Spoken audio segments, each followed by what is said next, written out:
से 12 करोड़ होना चाहिए। उसकी चलनशीलता कम से कम 80% होनी चाहिए और 1 से 5 मिलीलीटर कभी कभी देखने को मिलता है। अब 20% से अगर ऊपर है एबनॉर्मल स्पर्म्स तो उस पीरियड में भी को में जो दुम हिलाने की क्षमता रहती है 4 घंटे का, वो भी नहीं रहता है।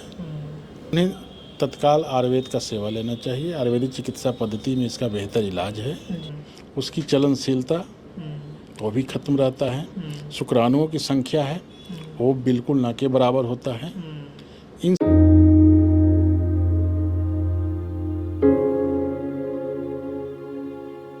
देश में ख्याति प्राप्त बिहार के चर्चित आयुर्वेदाचार्य famous sexologist doctor Madhurendu Pandey sir के साथ हम जुड़े हैं। आज का विषय है नील शुक्राणु। इस नील शुक्राणु की वजह से कई समस्याएं पुरुषों के जीवन में और ख़ास तौर पे वैवाहिक पुरुषों के जीवन में ज़्यादातर असर डालता है। तो इसका निवारण क्या है, नील शुक्राणु क्या है, कैसे इसका निवारण किया जा सकता है, सर से जुड़ते हैं, बातचीत करते हैं। सर, एक बार फिर से आपका भारत लाइव पे बहुत बहुत स्वागत है। धन्यवाद। नील शुक्राणु सर आज का विषय है। क्या है नील शुक्राणु? सबसे पहले तो यही बताइए दर्शकों को। देखिए, बंधत्व का जो प्रमुख कारण है उसमें पुरुषों का जो शुक्राणु से रिलेटेड केसेस होते हैं वो भी एक कारण होता है बंधत्व का। जी। और स्वस्थ पुरुष का जो जब जांचोपरांत इसको जो पैथोलॉजिकल लैब में जांच होती है तो जांचोपरांत अगर स्वस्थ पुरुष का वीर्य की जो मात्रा है एक बार में अगर 3 से 5 मिलीमीटर होनी चाहिए और उसकी जो शुक्राणुओं की संख्या है वो 6 से 12 करोड़ होना चाहिए। उसकी चलनशीलता कम से कम 80% होनी चाहिए और ये सब स्वस्थ पुरुष का लक्षण है जो कि बच्चा पैदा करने का क्षमता रखता है। अगर यही चीज़ सिर्फ उल्टा हो जाए, अगर वीर्य की मात्रा 1 से 5 मिलीलीटर कभी कभी देखने को मिलता है और उसकी जो शुक्राणुओं की जो संख्या है वह 3-4 करोड़ भी देखने को मिलता है, नहीं भी मिलता है, और उसकी जो एबनॉर्मल जो काउंट है वह 20% से अगर ऊपर है एबनॉर्मल स्पर्म्स तो उस पीरियड में भी कोई पुरुष बच्चा पैदा करने में सक्षम नहीं होता है। अच्छा। ये तो हुआ एंजियोस्पर्मिया जिसको कहते हैं, उसमें तो है कि बिल्कुल भी नहीं होता है, न उसकी चलनशीलता होती है और न उसकी गतिशीलता रहती है और न शुक्राणुओं में जो दुम हिलाने की क्षमता रहती है 4 घंटे का, वो भी नहीं रहता है। और पस सेल्स जो होता है वह रक्तमय और पीयूमय नहीं होना चाहिए।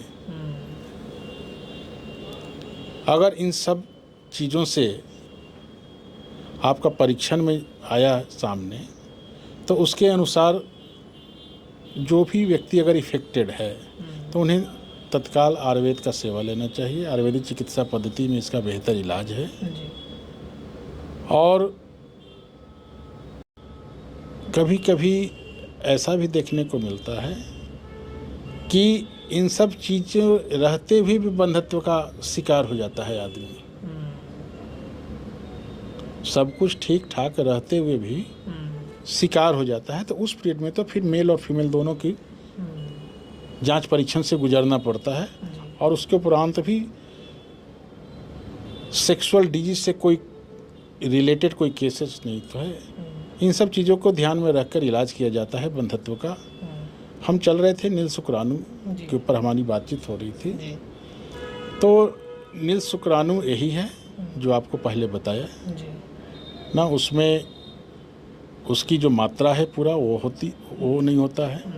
उसकी चलनशीलता वो भी खत्म रहता है। शुक्राणुओं की संख्या है वो बिल्कुल ना के बराबर होता है। इन सब चीज़ अगर देखने को मिलता है परीक्षण में तो आप तत्काल आयुर्वेद से बेहतर इलाज करा सकते हैं। आयुर्वेद में इसका कोई कोर्स है कितने दिनों का कि हाँ इतने दिनों तक कोर्स करना होगा तब जाके ठीक होगा? नहीं, ये एंजियोस्पर्मिया में कोई कोर्स लिमिट नहीं है क्योंकि यह एक बंजर भूमि के समान केस है।